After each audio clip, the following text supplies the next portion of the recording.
Aloha and welcome back to my channel. My name is Lisa. If you are new here and if you are returning, welcome back. I am so glad you are here today. On my channel, I do lifestyle videos and talk about autism, which we will dive into more today, and homeschooling and just life in general, being a busy mom with 4 children. So stay tuned. Let's get started.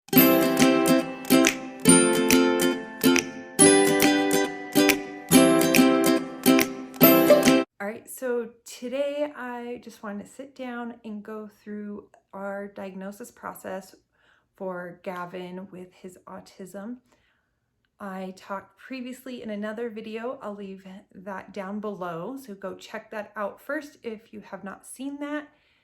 And I just go over some signs and symptoms and what we saw were red flags and why we decided to move forward to get him evaluated for autism.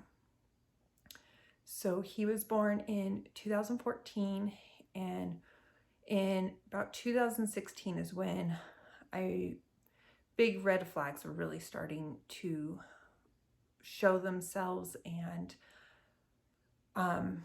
so that is when I decided to seek help and at least question his pediatrician as well as his speech therapist.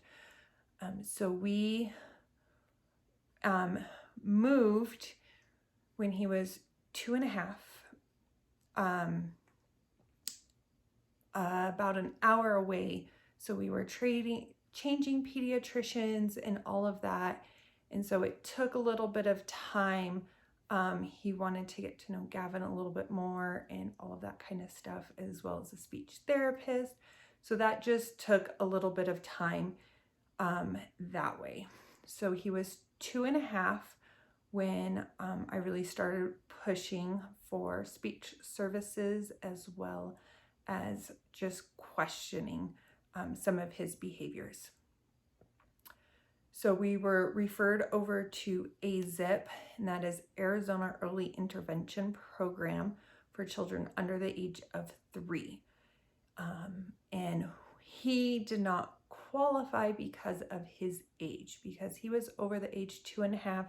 That is when they start transitioning them into the preschools and the public school districts.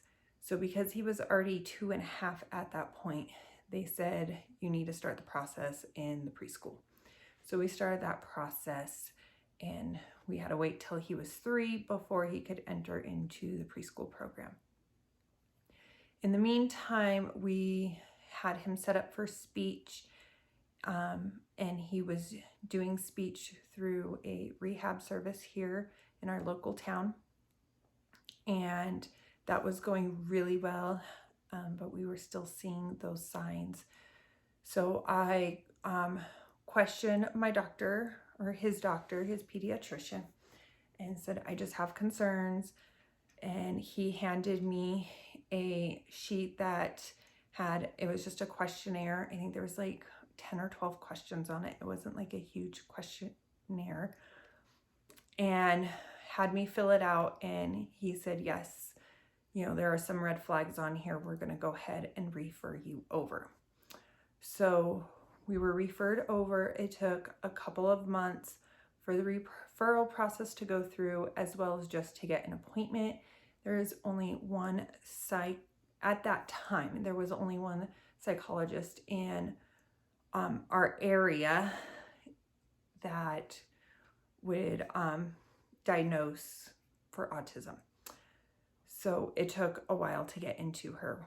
We finally were able to get into her. She did her evaluation, and she definitely saw some atypical behaviors from him. And I thought that for sure she would see what I was seeing. And her results came back, and she said that he teeter-tottered on and off the spectrum. So she was not comfortable with diagnosing him at that time, and wanted to see how his speech developed and where he went, how he grew from there, how he progressed. So she wanted to see him back in 6 months. So we waited that 6 months. I called him up to schedule. She is now at that time booked up a 3-month period out. Okay, let's get us on the books. Oh, we only book out for 3 months. There is no openings available at this time. Call back in a few weeks. Call back. Oh, they're already booked up. They're already booked up. This happens over and over and over and over again. And I was getting really frustrated because I couldn't get him in. I asked to be on the cancellation list. So if there was any cancellations, to call me and get him in right away. Never got calls. Call me as soon as an opening, as soon as the next month opens up. And I never got those calls. So I was really getting discouraged and frustrated. So it was almost a year to the date when I finally said something's got to give. And luckily my husband is works for an insurance company, and he is liaison for children. And so his job is to make sure that children are getting the services he needs. So he was able to dig around and find somebody else that just popped up that was able to diagnose in our area without us having to go 3 hours away. And that was the other thing. We could go out of town, but it's a 3-hour drive, and even that they were booked out for months. So he was able to find somebody. She was a nurse practitioner, but she was certified to do the testing and everything. So we went through her. It was all telemed. She is based out of another state. And so she did the whole process via telemed, which was very odd and different. For those of you that ever been through a testing like this, it's very hands-on. You want to see the interactions that happen in between the patient and the provider, and even the patient and the parent, those interactions. And that's kind of hard to do over television, at least my personal opinion. And so she did her evaluation, and she came back with a score of 19. And on the test that she did, and I cannot remember the name of the test, so I apologize if I find that in the paperwork. I'll let you know if you want to know, just let me know. And he scored a 19, and to be placed on the spectrum, you need to score a 20 or higher. And I was very discouraged. I was like, he's 1 point away. I need extra help. I need the support. I don't know what it is I'm supposed to do with him. There's times I'm just frustrated. I don't understand, and he doesn't understand, and I just need extra help. Just like, I'm sorry, And a little background, I was a teacher for over 15 years, working with kids from 0 to 3, and several of those were special needs. I also have a background of working with autistic children from my childhood.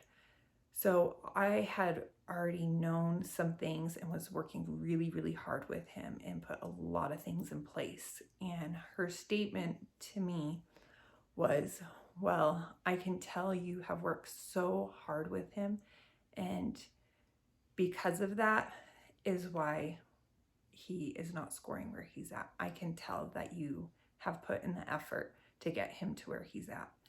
And I was just floored.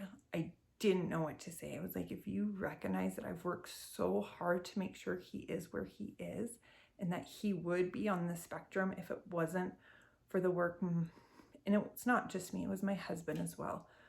We worked really hard to get him to where he was at, but we were still struggling, and I was just really upset. I left there feeling extremely discouraged and felt I'm damned if I do and I'm damned if I don't. So I was like, I don't even know do I continue doing and helping him, or do I back off and just let him regress? That's kind of where I felt because of that conversation with that provider.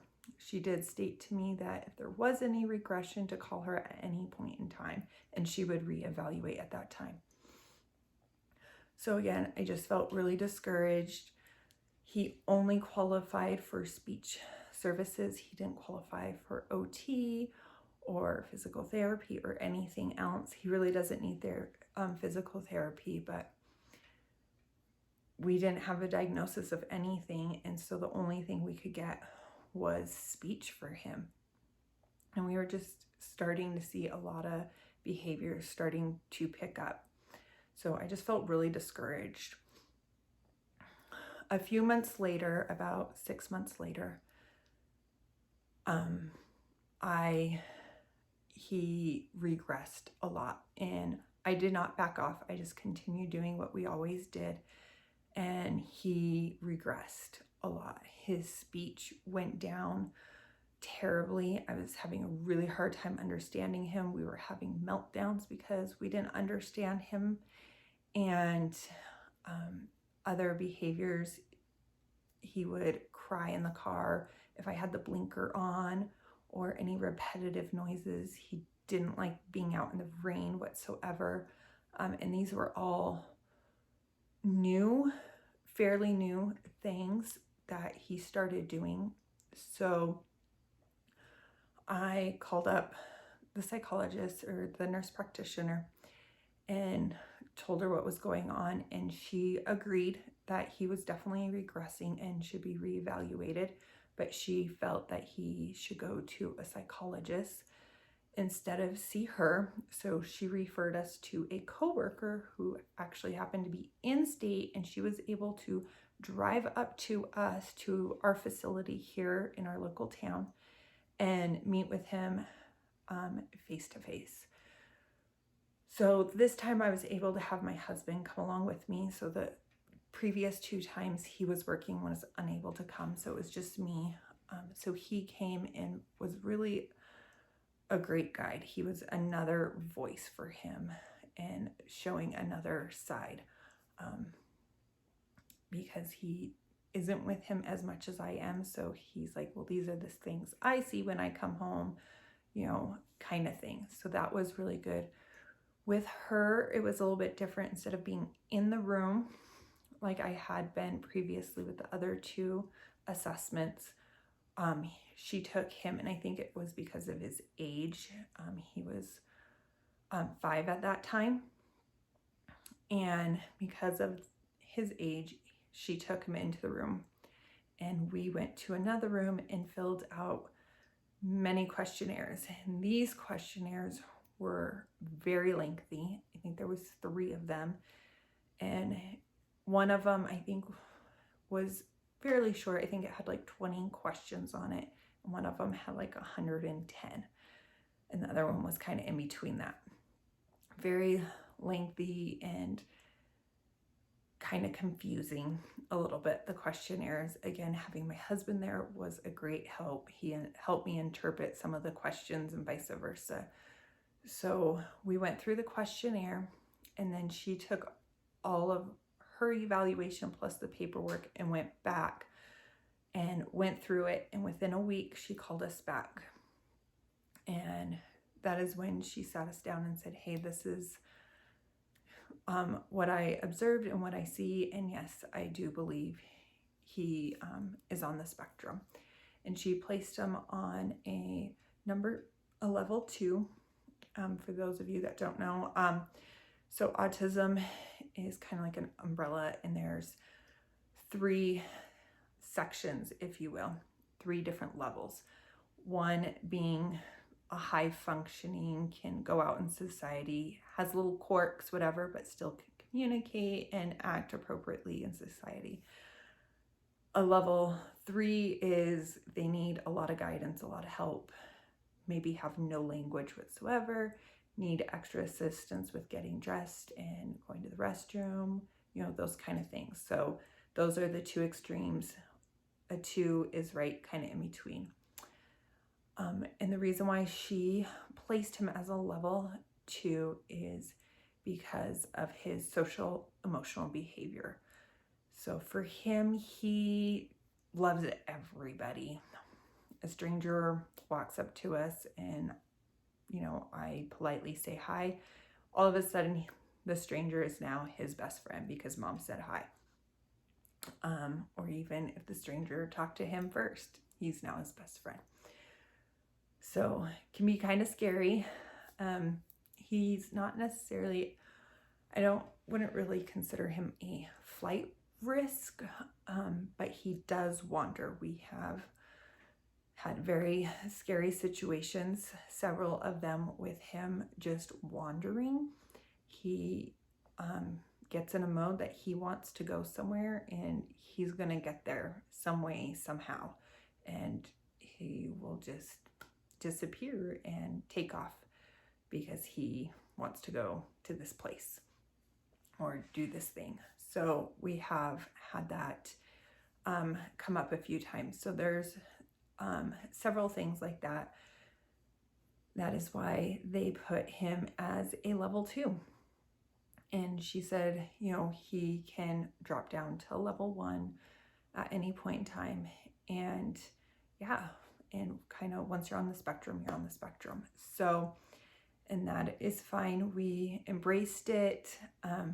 It was such a huge relief to hear that, yes, there was something. He's just has his own little quirks, and we love them. We love his little quirks. It is what makes him him, and we just love that. And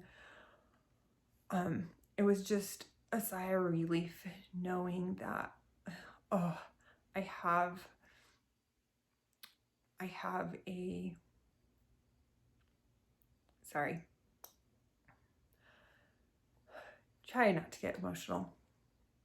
I have, documentation stating that I'm not losing my mind, and that yes, he is a little challenging in areas, and that's okay. And now I'm able to go forth and get extra help, and that was a game changer for me. I just felt this huge relief, sigh of relief come up.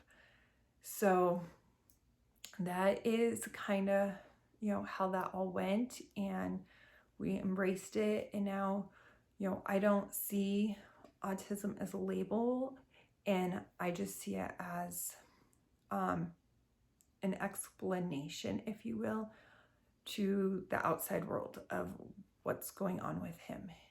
Sorry, there is a huge spider climbing up my wall in front of me, and it's freaking me out. Okay, sorry about that. He's dead. He's gone. So where was I? So I don't see autism as a label. I see it as a